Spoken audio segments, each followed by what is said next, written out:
आज एक जानवर के विषय में ख्याल आया। कहने को तो जानवर है, पर बड़ा ही मासूम सा जानवर है। बेचारा,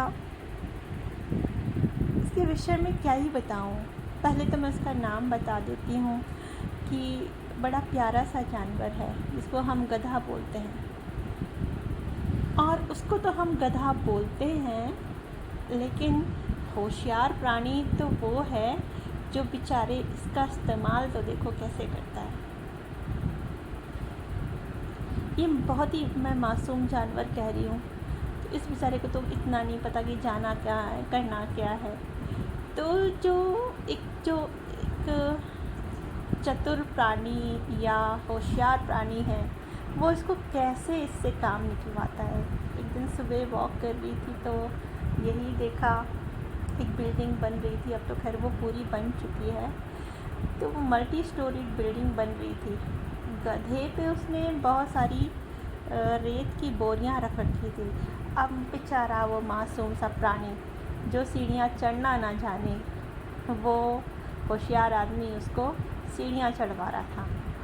मैं देखती रही, वो उसको पीछे से डंडा मार रहा है। बेचारा वो 2 सीढ़ियाँ चढ़ जाए फिर रुक जाए। अब उसे पता तो है नहीं कि जाना कहाँ है, तो पीछे वाला होशियार प्राणी उसे डंडे लगाते जा रहा है, वो उतना उतना चलते जा रहा है।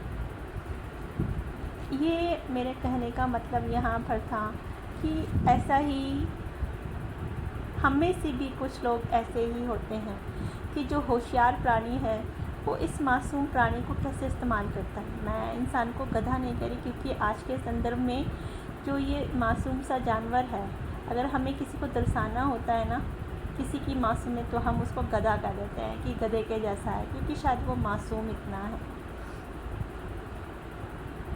तो ये जो गधा है ना, आज के संदर्भ में देखें तो ये जो समझदार प्राणी है किसी सीधे से प्राणी को कैसे इस्तेमाल करता है। आज ही एक पोस्टर देखा, बल्कि काफ़ी दिनों से वो दिमाग में था। उसी पोस्टर को आज मैं सोच रही थी कि लिखूं उसके विषय में। तो चित्र में कुछ ऐसा था कि उस मासूम प्राणी से काम निकलवाने के लिए या उसका इस्तेमाल करने के लिए, मैं सीधे यही कहूँगी कि इस्तेमाल करने के लिए ये जो समझदार प्राणी है वो क्या करता है। ये जो समझदार प्राणी है उस मासूम प्राणी को, ये मैं सिर्फ जानवर की बात नहीं कर रही हूँ, ये जो भीतर बैठा जानवर है, इंसानों की बात कर रही हूँ। तो ये भीतर बैठा जानवर सीधा सा जो मासूम सा प्राणी है ना, उसके साथ कैसा व्यवहार करता है कि उसको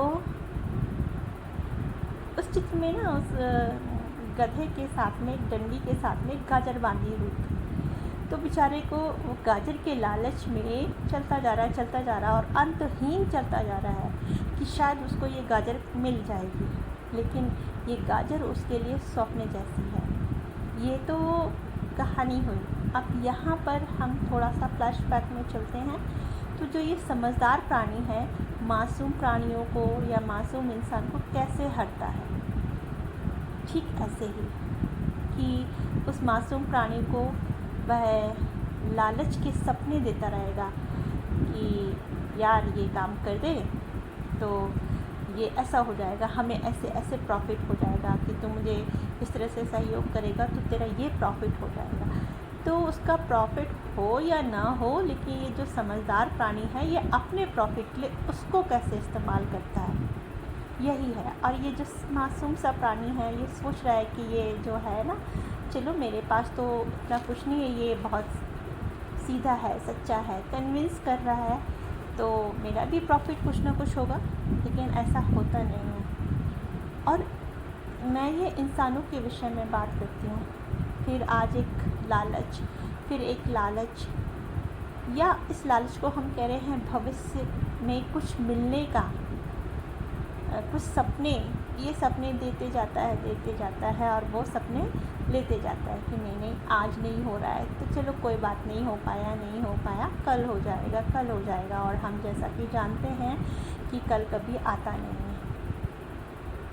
और ये इतना इसको कन्विंस कर लेता, इतना अपने अंडर में ले लेता है कि यार ये ऐसे हो गया, अब तो ये ऐसे होगा, बिगड़ गया, प्रॉफिट हुआ नहीं, मैं इस कारण से मजबूर था तो ये समय पे नहीं हो पाया। और ये गधा इसलिए गधा कहा जाता है कि इसने अपना दिमाग कभी लगाया ही नहीं, और इसलिए ये मासूम भी है।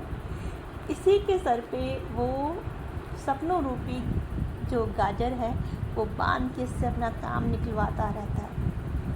अब अगर कुछ प्रॉफिट हो भी रहा है तो वो जो प्रॉफिट जिसको हो रहा है वो अपना प्रॉफिट लेके धीरे धीरे अलग भी हो जाएगा। और ये मासूम प्राणी ज़िंदगी भर इसने वो सपनों का बोझ ढोया उस गाजर के लालच में कि कल कुछ अच्छा हो जाएगा, कल कुछ अच्छा हो जाएगा। इस गधे ने या इस मासूम प्राणी ने कल कुछ अच्छे होने के लिए अपना जो आज है वो भी खो दिया। तो इसको कहते हैं कि हम कुछ अच्छा पाने की लालच में जो हमारा आज है ना, हम उसको भी स्पॉइल करते जाते हैं। जिसको जो लाभ लेना था, जो ये करना था, वो लाभ लेके तुमसे कब का जा चुका और तुम अभी भी उसी उम्मीद में बंधे हुए कि कल कुछ अच्छा हो जाएगा। और वो प्राणी लाभ लेके तुमसे तो कब से कोसों दूर जा चुका है, तुम्हें तो पता भी उसका नहीं चलेगा। और उसके बाद जिस दिन वो तुम्हारी गाजर वाली रूपी जो गांठ है ना खुलती है, तब तक तुम्हारी ज़िंदगी पूरी हो चुकी होती है और ना तुम पीछे जा सकते हो और ना तुम आगे बढ़ने के लिए सोच सकते हो। जो स्थिति है ना, यही जो मैं कहने का प्रयास कर रही हूँ, ये जो सपने हैं, ये हमारी कामनाएं हैं। ये जो कामना हमें दी गई ना, कल ये हो जाएगा, ये हो जाएगा, ये महल खड़ा कर दूँगा, ये वो महल खड़ा कर दूँगा, ये कहीं से कहीं तक कुछ होता नहीं है। अब इसमें हो क्या रहा है वो समझने की कोशिश कीजिए कि ये आशा में बंधा हुआ गधा या मासूम प्राणी सिर्फ आशा में बंधा हुआ है कि कल कुछ अच्छा हो जाएगा। जितनी इसने आशाएं अपने मन में घर कर ली हैं, इन्हीं आशाओं ने जो घर अंदर बना लिया है, जब ये इनमें ब्लास्ट होता है, कोई टर्मोइल होता है, तो ये फूटती हैं। और यही धीरे धीरे, मैं सिर्फ उस जानवर की बात नहीं कर रही हूँ, मैं उस मासूम प्राणी की बात कर रही हूँ। ये प्राणी जो है फिर ये एंजाइटी, डिप्रेशन और मल्टीपल डिजीज़ेस का शिकार होता चला जाता है। ये शायद कोई आपको इस तरह से नहीं बताएगा। यही कारण है कि हमारी अंधी कामनाएं या वासनाएं या किसी के द्वारा दिए गए सपने, यही हमारे विनाश का कारण होते हैं। आप जो मेहनत करेंगे, उस मेहनत से आपको जो मिल रहा है उसमें संतुष्ट रहिए, बजाय इसके जो आपके भविष्य को आपसे गाजर रूपी सपने में बांध रहा है।